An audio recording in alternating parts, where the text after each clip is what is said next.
here today because we want to end the occupation. We want the right to return. We want the evil doings of the Israeli government to end.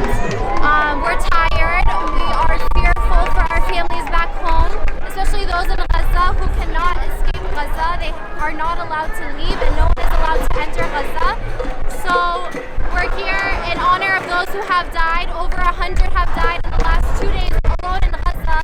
I think about 20 of them being children, the youngest being 2 months old. So this is why we're here today. Ongoing tensions between Palestinians and Israeli settlers in Jerusalem and the West Bank remain high, months after a 2-week period of violence this past May into June. The Human Rights Watch has recently accused the Israeli government of committing war crimes in the Palestinian territories. These areas are recognized as occupied Palestine under international law, declared by the United Nations.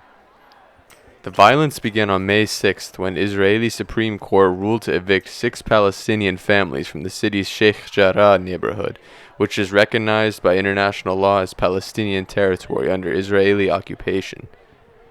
Tensions reached a breaking point when the Al-Aqsa Mosque in Jerusalem was stormed by the Israeli police during the final night of Ramadan, the most important holiday for Muslims, which injured hundreds of worshippers. This coincided with Jerusalem Day, the Israeli national holiday celebrating the reunification of the city of Jerusalem under Israeli control. Israelis celebrated with the annual dance of flags and paraded around the Western Wall, the holiest site in Judaism.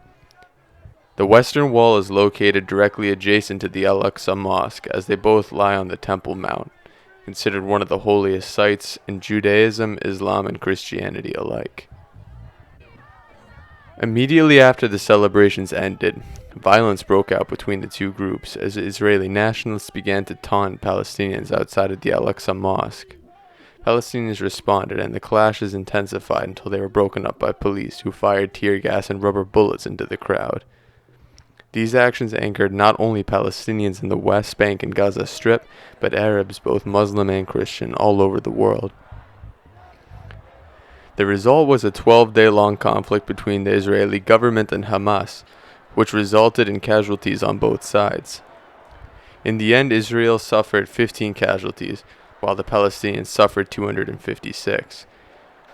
In response to the escalation of violence, the United Nations called for an immediate ceasefire, which finally went into effect on May 21st. The situation sparked an international outcry and led to worldwide pro-Palestine as well as pro-Israel demonstrations. In Boston, protesters gathered outside of Boston Public Library where they shouted, chanted, waved Palestinian flags, and held banners. The protesters then marched over to the Israeli Consulate General near Beacon Hill, where they continued to shout and chant and play patriotic music, climbing onto awnings and up lampposts in order to wave the Palestinian flags and their banners in the windows of the Consulate General. The protesters consisted not only of Palestinians and other Arabs, but many other Americans who were also supporting their cause. Jewish organizations such as the Jewish Voice for Peace, as well as U.S. military veterans organizations such as Veterans for Peace, were both noticeably present, as they marched alongside the protesters to express their resentment towards the actions of the Israeli government. Okay, so what do you think, what can the U.S. do, like as far as foreign policy? What do you think they should be doing in order, measures they can take kind of to help this conflict, to help Palestine? Yeah, we have to stop funding it. The occupation was funded, the military was funded 25% by the U.S. government. Stop funding the war. Stop funding the Israeli occupation. Although there were a few pro-Israel counter-protesters present, the interactions between the two groups remained peaceful throughout the entire duration of the march.